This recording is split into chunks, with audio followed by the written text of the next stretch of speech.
The 20 reasons why I will be playing Elder Scrolls Online. ZeniMax failed to convince me to pay much attention to this game during most of its development.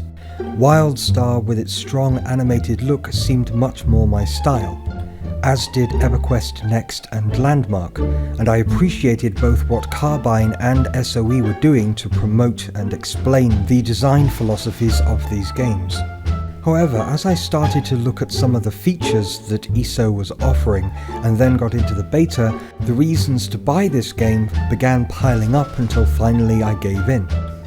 Reason number 1. Reticle combat and character controls. A lot of these reasons will have a theme, and in this case, being able to control your character and fight using minimal keyboard and mouse clicks really helped to draw you into the world. It is often more intuitive, more comfortable, and fits well with exploration and NPC interaction. Reason number 2. Full voiceover for all NPCs. One of the things that surprised me in the WildStar beta was that the NPCs were not voiced. It would have made sense if they were, given that the whole game was going for an animated, cartoony look. Animation often has the voiceover work done fairly early on, and a lot of the animations, facial and body performances are built around that voiceover work. I felt this was a wasted opportunity to bridge the gap between animated work and an MMORPG. Now, the animation when you're talking in Elder Scrolls Online to NPCs is pretty bad. Their jaws just move up and down, and there is a limited library of body animations to accompany this. But the voiceover is the important part. Reading text in an MMO has its place, primarily in books, for example. But if this game is to be compared to single-player RPGs, voiceover work is essential.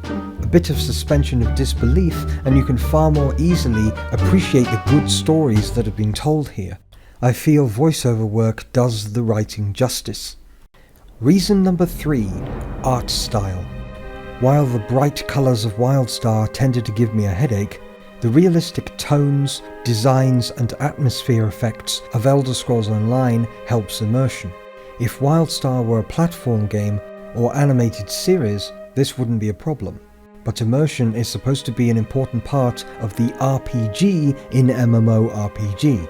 Although in past years I would happily spend a huge amount of time immersed in a cartoony world, nowadays I prefer something a bit more gritty and realistic, now that the graphics are just good enough, even in MMOs. This is also why I'm looking forward to the historical realism of Gloria Victus. Reason number 4. First person mode. It is shocking when you realise how few MMOs actually have a real first person mode. Being able to see your hands, your weapons, shields not only helps in immersion but also allows you to see in glorious close-up detail the loot that you've been spending hours grinding for. First person here fits very well with the way that you talk to NPCs, the way that you explore, though sadly as the combat wasn't really designed with first person in mind, both PvP and dungeons really have to be done in third person. But at least you have some variety in your perspective. Reason number 5.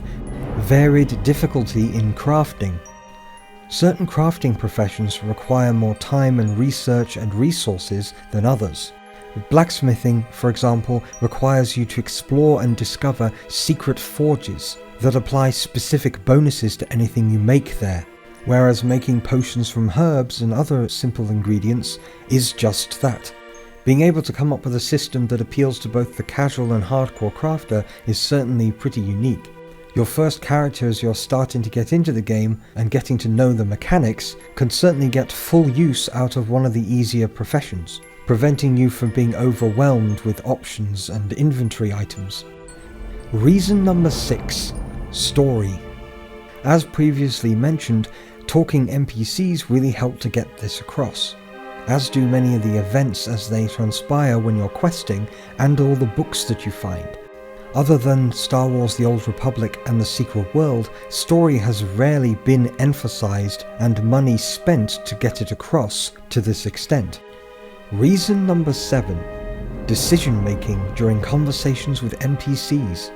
Now, this doesn't come up very often, but when it does, I find myself genuinely thinking very hard about any possible ramifications of deciding one thing or another during an important story moment with an NPC. The actual consequences may not be that significant, but the fact that in that moment I was taking it seriously is a testimony to how well all the other elements of the game help draw you in.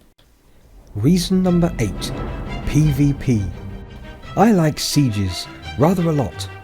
My ancestors would frequently spend time behind the crenellated walls of a castle in Scotland, ordering arrow volleys to be fired at the revolting peasants. It's in my blood, you might say, and certainly explains why I spent most of my childhood building castle fortifications out of Lego all across my bedroom floor. It's certainly impressive how the massive numbers in Cyrodiil cause very little lag or framerate issues, at least that I could see in the beta. When haunting Elder Scrolls Online forums, it's great to see all these PvP guilds discussing strategy in such detail. I may even end up joining my first PvP guild. I've certainly been spending a lot of time trying to figure out what skill combinations are viable for the sieges as well as the smaller encounters. This is possible because of the open-ended progression, which leads to reason number 9, open progression. One of the key strengths of Rift was the fact that of the 4 classes you had so many different souls that could either tank or heal or DPS at melee or range, that if you were interested in PvP and PvE with multiple classes, you could end up spending as much time researching all the possible combinations in order to, say, maximize your PvP DPS or your healing in raids as you did playing the actual game. As someone who likes to DPS, tank and heal, as well as experiment with the way different weapons feel, not to mention how different kinds of gear looks, it is reassuring to know that no matter what class I pick, I can keep my options open. Reason number 10. Multiple classes and factions for Altaholics. It has been argued that there's very little point in having classes, and others have argued even against having factions, given that this somewhat goes against the open sandbox philosophy of the Elder Scrolls games. It's true that you could easily fold the class skills into your character's possible progression by, say, making them a reward for joining a certain kind of guild, something like the werewolf and vampire abilities. And it would certainly be interesting if your character could choose what faction they belonged to through a multi-branching storyline.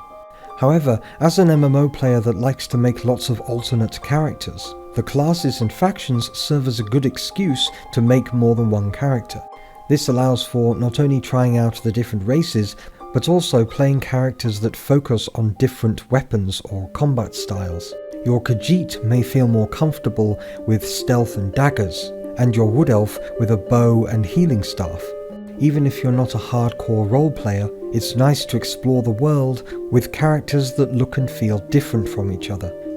Reason number 11, 3 factions rather than 2. Since the days of Dark Age of Camelot, people have appreciated that there are certain things you can do with large-scale PvP that uses 3 factions that you can't do with just 2. There's also, of course, issues such as server population imbalance, which caused problems for both WoW and Rift. 2 factions may be fine when it comes to small-scale instanced PvP, but not large-scale territory control. It also encourages developers to avoid the lazy route of making one faction good or one faction bad, or one faction technology and one faction nature, as we see so often in many other MMOs. There's more opportunities for depth and ambiguity in the relationships and status of these factions. Reason number 12, minimal UI. This one is very simple. A cluttered user interface is ugly and hurts immersion. Back in the day of early 3D MMOs, when the graphics and texture mapping was so ugly that the hotbar buttons were often nicer to look at, this wasn't much of a problem, but with the recent leaps in graphics quality, allowing for more realism as well as beauty, it's next to impossible to make the UI as visually appealing as the game itself. It especially doesn't make sense for something that has first-person elements and is supposed to be realistic and immersive, as well as action combat that requires you to pay attention to your environment and your enemies. And let's not forget that for certain high-budget games to be economically viable, they need to come out on consoles. Reason number 13. Established lore. The Elder Scrolls lore is rather deep and interesting. It's nice to be able to start a new MMO not having to put up with either half-assed fantasy lore or having to study huge amounts of flavor text in order to get a grip on what's going on. If you are new to Elder Scrolls lore, there are certainly plenty of good established guides on it, as well as the original single-player games, and the books and talking NPCs in Elder Scrolls Online certainly make it far less of a chore to get into. Reason number 14. Subscription, not free-to-play. This one is tricky. Although there are plenty of free-to-play MMOs that I enjoy playing, that is partly because I don't really think they're worth subscribing to. Not that there's anything wrong with subscribing itself. But the main issue is that certain MMO publishers are not very good with the free-to-play model. Few free-to-play MMOs are free of cash shop controversies. Both Rift and Terra went free-to-play very well. As a former subscriber to both those games, I barely noticed any difference when I wasn't subscribing. Whereas Star Wars The Old Republic's free-to-play conversion gave the impression that the publishers were rather bitter and resentful of this change. One of the main points of a free-to-play conversion is that you are no longer gated from just opening up the client and delving into the game, and you have the opportunity to immerse yourself back into the game after being away for a while, enough to become invested so that you're prepared to pay money. As a returning former subscriber to SWTOR, I found the number of restrictions I was initially under so obnoxious that I didn't find the game, the world, inviting, so I didn't get invested again, and so I didn't subscribe. Now we have no idea how ZeniMax would handle the game if and when it goes free to play, but for now, with it being subscription, we at least know where we stand. At least for the most part. Reason number 15. Role-playing game. RPG mechanics such as lockpicking and thieving are extremely important for Elder Scrolls Online, not only so that it is comparable to the single-player games, but also so that it can provide a much-needed role-playing game element that has been lacking from MMOs for quite some time. These are supposed to be MMORPGs after all, although of course it is disappointing that the Thieves Guild will not be in at launch. Reason number 16. The engine. Final Fantasy XIV 1.0 had an engine that wasn't optimized for MMOs in any way. SWTOR's early version of the Hero engine was also not optimized for MMOs, and as a result, neither delays nor an increase in funding could get the game to run all that well even now. Even Guild Wars 2 and Rift both had trouble with large-scale PvP.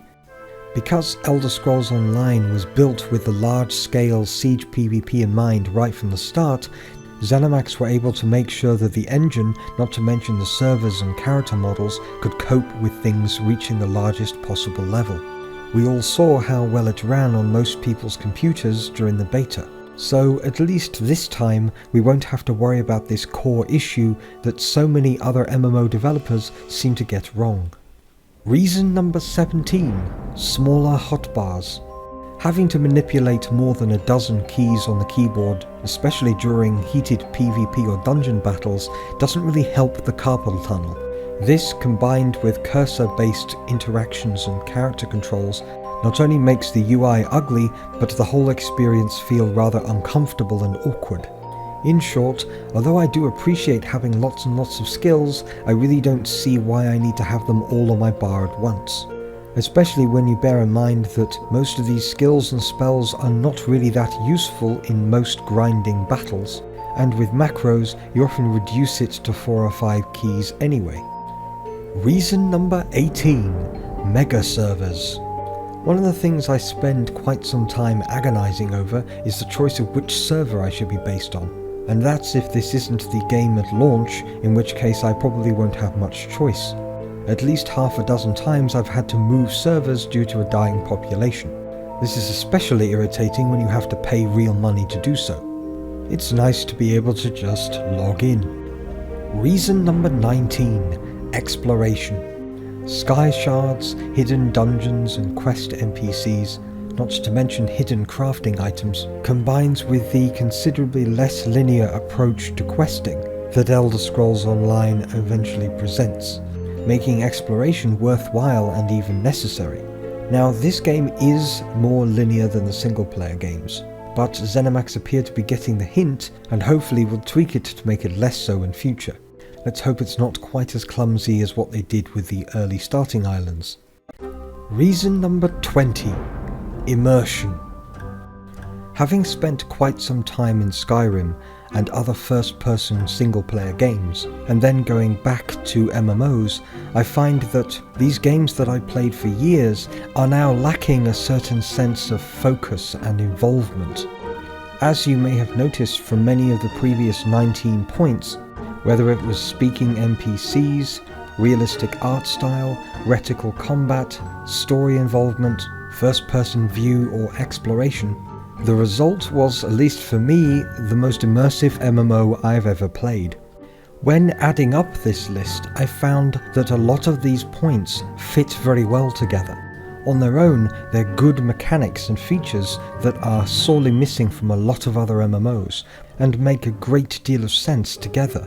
The result for me is that I now have just a little bit more confidence that perhaps ZeniMax actually do know what they're doing, even though they are very bad at giving that impression. The problem is that this is a very intangible sense, and that I can understand why a lot of other people have played Elder Scrolls Online in the beta and are not satisfied with it. Some are being unreasonable, expecting it to meet the same standards in every way as the Elder Scrolls single-player games. Others have a very good point, and ZeniMax have either responded by indeed changing it in a way that's more appropriate for the IP, or really should consider doing so in the future. It is a pity that a certain percentage of Elder Scrolls fans will not be able to find a home in Elder Scrolls Online as they were in Morrowind, Oblivion or Skyrim. But for MMO players, Elder Scrolls Online should at least be appreciated as something that is raising the bar for immersion, raising the bar for role-playing game mechanics. And at least it's not another WoW clone. And although I think it could have been so much more, and certainly closer to the single-player games, what it is an MMO worth buying and subscribing to. And I look forward with some degree of hope to where ZeniMax take the game in the future. I suspect it's going to be a bumpy road, but most journeys through Tamriel usually are. Oh, and reason number 21. Content. Even though I like to take my time, and have no interest in power leveling all the way to endgame as quickly as possible, you can often somehow tell how much content the developers have waiting for you.